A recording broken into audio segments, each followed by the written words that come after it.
ஜூலை மாதம் 22ஆம் தேதிக்குரிய பரலோக மன்னா. நீதிமொழிகள் 24ஆம் அதிகாரம் 16ஆம் வசனம், 34ஆம் சங்கீதம் 18ஆம் வசனம் மற்றும் 19ஆம் வசனம்.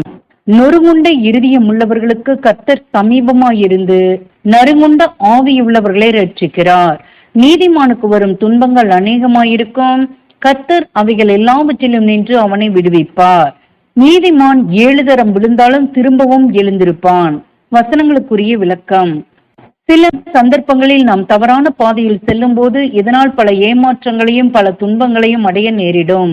இத்துன்பங்கள் நம்மேல் அனுமதிக்கப்பட்டாலும் இவைகளில் இருந்து தப்பும் மார்க்கத்தையும் இதனால் சில ஆசீர்வாதங்களையும் தேவன் நமக்கு கட்டளையிட்டு நம் குற்றங்களை நாம் உணரும்படி செய்கிறார்.